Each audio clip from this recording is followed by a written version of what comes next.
United. Jam terbang John Evans mulai terbukti. John Evans tampil gemilang saat MU membungkam Burnley di pertandingan lanjutan Liga Inggris lalu. Bertandang ke markas Burnley di Stadion Turf Moor pada Minggu dini hari, MU yang mengusung misi bangkit berhasil meraih kemenangan tipis 0-1. Gol tunggal dicetak oleh Bruno Fernandes di menit ke-45, tetapi gol tersebut diciptakan oleh MU dengan susah payah karena mereka kesulitan membongkar pertahanan lawan. Burnley nyaris mencetak gol di menit ke-10. Umpan silang Connor Roberts berhasil disambut dengan sundulan Zeki Amdouni, namun Andre Onana berhasil menepis bola. Kebuntuan akhirnya pecah jelang berakhirnya babak pertama. Umpan lambung John Evans ke kotak penalti Burnley disambut dengan tembakan volley Fernandes. Skor 1-0 bertahan hingga turun minum. Di babak kedua juga tidak ada gol tambahan yang tercipta. Kemenangan ini membuat MU naik ke posisi 8 di klasemen Liga Inggris dengan 9 poin, sedangkan Burnley di dasar klasemen dengan 1 angka. Usai pertandingan, Bruno Fernandes dinobatkan sebagai man of the match, tetapi ia menolak untuk menerima trofi penghargaan sebab menurutnya John Evans lebih pas untuk mendapatkannya. Ketika diberikan trofi penghargaan man of the match, penghargaan yang akhirnya ia malah berikan ke Evans. "Saya akan memberikan apresiasi untukmu, Evans. Anda pantas mendapatkannya hari ini," ujar Bruno Fernandes usai laga. Tetapi yang menjadi sorotan bukan hanya itu, melainkan proses terciptanya gol spektakuler Bruno Fernandes. Ya, umpan lambung yang diciptakan oleh John Evans itu menuai banyak pujian dari pendukung Setan Merah. Karena Evans melakukannya dari tengah lapangan dan jatuh tepat pada kaki Fernandes di antara kepungan para pemain Burnley. Anehnya, umpan lambung akurat berkelas yang dilepaskan justru datang dari seorang pemain berposisi back tengah, ketimbang pemain tengah yang bertugas sebagai playmaker seperti Christian Eriksen, Bruno Fernandes hingga Mason Mount. Selain itu, uniknya umpan lambung tersebut dilakukan oleh Evans menggunakan kaki kiri, padahal kekuatannya adalah pada kaki kanan. Sisi kiri dalam tubuh pemain berusia 35 tahun itu memang seperti ada keajaiban. Jan Oblak masuk radar Erik ten Hag. Ada rumor baru datang dari MU. Tim berjuluk Setan Merah itu dilaporkan kembali berminat mengangkut Jan Oblak dari Atletico Madrid. Oblak bisa dikatakan salah satu kiper terbaik di Spanyol saat ini. Ia sudah beberapa musim mengawal gawang Atletico dan ia kerap mendapatkan penghargaan sarung tangan emas. Kiper asal Slovenia itu kerap dikaitkan dengan MU. Ia kerap digadang-gadang akan menjadi pengganti David De Gea di beberapa tahun yang lalu. Pikajes melaporkan bahwa ketertarikan MU terhadap Oblak belum surut. Mereka dikabarkan masih ingin memboyong sang kiper dari Atletico Madrid. Menurut laporan tersebut, MU ingin merekrut Oblak sebagai pengganti Andre Onana. Onana baru didatangkan MU dari Inter Milan pada musim panas kemarin. Namun sejauh ini, performa kiper timnas Kamerun itu masih jauh dari kata memuaskan. Itulah mengapa MU mulai mengambil ancang-ancang untuk mencari pengganti sang kiper. Oblak dinilai bakal jadi opsi yang bagus untuk tim mereka. Laporan tersebut mengklaim bahwa MU tidak akan mudah untuk membajak Oblak dari Atletico Madrid. Sang kiper baru-baru ini menekan kontrak baru di Wanda Metropolitano.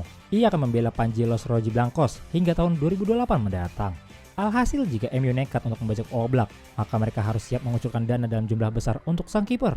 Selain Jan Oblak, Manchester United juga dirumorkan mengincar sejumlah kiper lain sebagai pengganti Onana. Kiper FC Porto, Diogo Costa, juga dikabarkan sedang masuk daftar belanja MU sebagai kandidat mengganti Onana. United ingin permanenkan Sergio Reguilon. Ada kabar baru seputar masa depan Sergio Reguilon. MU dilaporkan mempertimbangkan untuk mempermanenkan jasa sang bek. Reguilon bergabung dengan MU di deadline day bursa transfer kemarin. Ia direkrut setelah Luke Shaw dan Terrell Malacia mengalami cedera dan harus menepi dari skuad MU. Reguilon sendiri sudah menjadi starter di 3 laga terakhir MU. Bisa dikatakan, penampilan ditunjukkan sang bek cukup impresif, meski timnya menelan sejumlah hasil yang kurang baik. Fabrizio Romano melaporkan bahwa kondisi Reguilon ini mendapatkan perhatian dari tim pelatih dan manajemen MU. Mereka kini mempertimbangkan untuk mempermanenkan sang bek. Menurut laporan tersebut, tim pelatih MU sejauh ini memberikan respon positif terkait progres Reguilon di tim mereka. Sang bek menunjukkan performa yang ciamik. Ia selalu berlatih keras di sisi latihan, dan ia juga menunjukkan performa yang apik di lapangan. Selain itu, ia juga cepat berbaur dengan rekan-rekan setimnya. Jadi sang bek mendapatkan penerimaan yang bagus di tim MU saat ini. Menurut Romano, situasi Reguilon ini membuat sang bek kemungkinan besar akan dipermanenkan oleh MU. MU sebenarnya meminjam sang bek selama 1 musim. Namun Setan Merah berencana memutus masa peminjamannya di Januari nanti ketika Shaw dan Malacia sembuh. Namun Ten Hag dan manajemen MU puas dengan penampilan sang bek. Jadi mereka kemungkinan besar akan mempermanenkannya. Reguilon sendiri saat ini tercatat masih terikat kontrak di Tottenham hingga tahun 2025 mendatang. MU diyakini bisa mempermanenkan sang bek di kisaran 10 juta pound saja di tahun 2024 nanti. Mason Mount dan Maguire segera kembali.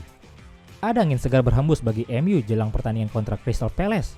Dua pemain mereka, Harry Maguire dan Mason Mount, dilaporkan bakal comeback di laga ini. Di tengah pekan ini, MU akan kembali bermain di Old Trafford. Mereka akan berhadapan dengan Crystal Palace di babak ketiga Carabao Cup. Sebagai juara bertahan turnamen ini, MU tentu ingin memenangkan partai ini. Setan Merah ingin mempertahankan gelar juara mereka, sehingga mereka ingin terus melaju ke babak final. Jelang laga ini, MU bakal mendapatkan tambahan tenaga. Harry Maguire dan Mason Mount dilaporkan akan comeback di laga ini. Menurut laporan Manchester Evening News, Mason Mount dan Maguire sama-sama berpeluang turun di pertandingan ini. Kedua pemain ini kondisinya sudah semakin fit. Mereka berdua sudah berlatih penuh selama 1 pekan ini. Keduanya diyakini sudah fit untuk kembali tampil di lini pertahanan MU pada tengah pekan ini. Menurut laporan yang sama, Maguire dan Mason Mount kemungkinan tidak langsung dimainkan sebagai starter di laga ini. Pasalnya, Erik ten Hag tidak mau terburu-buru memainkan mereka karena ia takut cedera kembali menerpa kedua pemain ini. Jadi kedua pemain ini diperkirakan akan tampil sebagai pemain cadangan di laga ini. Menurut laporan yang beredar, Erik ten Hag akan melakukan sejumlah rotasi pemain di timnya pada laga ini. Pasalnya jadwal MU sebulan ke depan cukup padat sehingga mereka butuh merotasi pemain agar tidak terjadi kelelahan dan cedera. SGR Mancunian, jangan lupa like dan subscribe untuk dukungan pada channel ini serta info terbaru Man United lainnya. Glory Man United, salam SGR, United Updates.